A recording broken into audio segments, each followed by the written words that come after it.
श्री गणेशाय नमः। नमस्कार दोस्तों, अर्चना भक्ति में आपका स्वागत है। दोस्तों, आज हम पशुपति व्रत की विधि व कथा को कहेंगे। भगवान शिव दीन दयालु हैं। इस व्रत से आपके जीवन की सभी कठिनाइयां समाप्त हो जाएंगी और आपका जीवन आनंद में हो जाएगा। यह व्रत मुख्य रूप से 5 सोमवार को किया जाता है। इस व्रत का प्रारंभ सोमवार के दिन से किया जाता है। इस व्रत में आपको क्या-क्या सावधानियां बरतनी हैं और इन उपायों को करके आप सभी शिव भगवान को खुश कर सकते हैं, यह सभी जानकारी हम आपको बताएंगे। नंबर 1, इस व्रत को रखने का नियम यह है कि जिस सोमवार से यह व्रत रखना है उससे एक दिन पहले ब्रह्मचर्य का पालन करें। सोमवार के दिन सूर्योदय से पहले उठकर नित्य कर्मों के बाद यदि आपके घर के पास कोई पवित्र नदी बह रही हो तो जाकर उसमें स्नान कर लें, नहीं तो नहाने के पानी में थोड़ा सा गंगा जल मिलाकर घर में ही स्नान करें। स्नान के बाद पूजा की थाली बनाएं जिसमें धूप, दीप, शमी पत्र, बेल पत्र, भांग, धतूरा, मंदार पुष्प, पंचामृत आदि भगवान शिव के मंदिर में जाएं। याद रखें कि व्रत के पहले दिन आप जिस मंदिर में जाते हैं बाकी के 4 सोमवार उसी मंदिर में जाएं। शिव मंदिर में जाकर घी का दीपक जलाएं। हो सके तो मिट्टी या आटे का दीपक ही बनाया जा सकता है। हो सके तो शिवलिंग के आसपास की जगह को अच्छे से साफ कर लें। अब सबसे पहले शिवलिंग पर जल चढ़ाएं। जल चढ़ाते समय मन ही मन भगवान शिव के किसी मंत्र का जाप करते रहें। उसके बाद पंचाभिषेक यानी दूध, दही, घी, शहद और अंत में फिर से जल चढ़ाएं। पंचाभिषेक करने के बाद शिवलिंग पर बेलपत्र, मंदार के फूल और पूजन सामग्री चढ़ाकर मिठाई चढ़ाएं।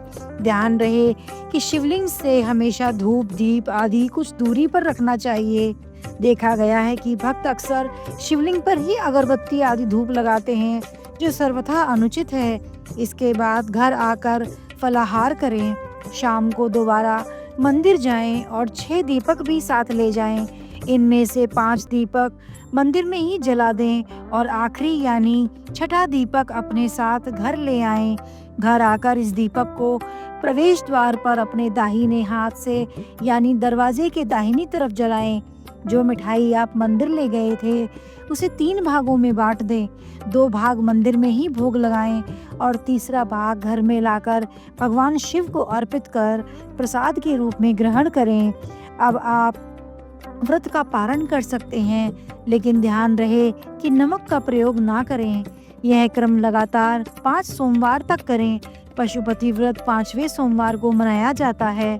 पशुपति व्रत की विधि के दौरान ध्यान रखने योग्य सावधानियां: पूजन सामग्री में शुद्धता का विशेष ध्यान रखें। शिवलिंग पर चढ़ाए जाने वाले पत्र, मंदार के फूल आदि साफ होने चाहिए और ध्यान रहे कि पत्ते कटे या फटे ना हों। कुछ धार्मिक मान्यताओं के अनुसार सोमवार के दिन बेलपत्र नहीं तोड़ना चाहिए। इसके लिए एक दिन पहले ही यानी रविवार के दिन बेलपत्र तोड़कर सुरक्षित रख लें। भगवान शिव को प्रिय यह पशुपति व्रत निश्चय ही सभी मनोकामनाओं को पूर्ण करने वाला है। व्रत के दौरान काम, क्रोध, लोभ, मोह और अहंकार जैसे विकारों से दूर रहें। व्रत के दौरान भूलकर भी कभी तामसिक पदार्थों का सेवन नहीं करना चाहिए। वैसे तो कभी भी हिंसा नहीं करनी चाहिए, लेकिन इस दौरान कभी भी इंसान या किसी जानवर के साथ हिंसक व्यवहार नहीं करना चाहिए। महिलाओं और बच्चों को सम्मान दें और किसी भी समय के अनावश्यक वाद विवाद के गले में ना पड़े। पशुपति व्रत कब नहीं करना चाहिए? वैसे तो कोई भी व्यक्ति पूरी श्रद्धा से इस व्रत को कर सकता है, लेकिन यदि कोई बीमार है या वृद्धावस्था के कारण इस व्रत को करने में असमर्थ है तो उसे इस व्रत को नहीं करना चाहिए।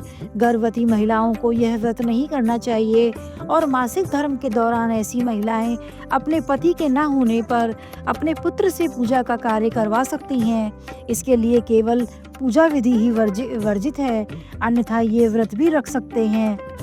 पशुपति व्रत कितने और मुख्य रूप से 5 व्रत करने चाहिए। बात का ध्यान अवश्य रखना चाहिए कि जब से आप व्रत शुरू करें उसी दिन सोमवार होना आवश्यक है। उसके ठीक 5 सोमवार बाद व्रत को पूर्ण करें। व्रत कथा कथा शुरू करने से पहले अपने साथ कुछ पत्र लेकर जाएं और ये पत्र उन सभी लोगों को दें जो कथा सुन रहे थे। और जब कथा समाप्त हो जाए तो इन पत्रों को मंदिर में चढ़ाएं, इन्हें इधर उधर कभी ना फेंकें। कथा। एक बार की बात है, भगवान शिव नेपाल की सुंदर तपोभूमि से आकर्षित होकर एक बार कैलाश छोड़कर यहाँ आए और यहीं ठहरे। इस क्षेत्र में वह 3 सिंग वाले हिरण के रूप में विचरण करने लगे, इसलिए इस क्षेत्र को पशुपति क्षेत्र या मृगस्थली भी कहा जाता है। शिव को इस तरह अनुपस्थित देखकर ब्रह्मा और विष्णु चिंतित हो गए और दोनों देवता भगवान शिव की खोज में निकल पड़े। इस रमणीय क्षेत्र में उसने एक देदीयमान मोहक 3 सिंग वाला मृग विचरण करते देखा। उन्हें मृग रूपी शिव पर शक होने लगा। योग विद्या से ब्रह्मा जी ने तुरंत पहचान लिया कि यह मृग नहीं बल्कि भगवान आशुतोष हैं, परंतु ब्रह्मा जी उछल पड़े और मृग के सींग को पकड़ने की कोशिश करने लगे। इससे मृग के सींग के 3 टुकड़े हो गए। उसी सींग का एक पवित्र टुकड़ा टूटकर यहाँ पर भी गिर गया, जिसकी वजह से यहाँ महारुद्र जी का जन्म हुआ, जो आगे चलकर पशुपतिनाथ जी के नाम से प्रसिद्ध हुए।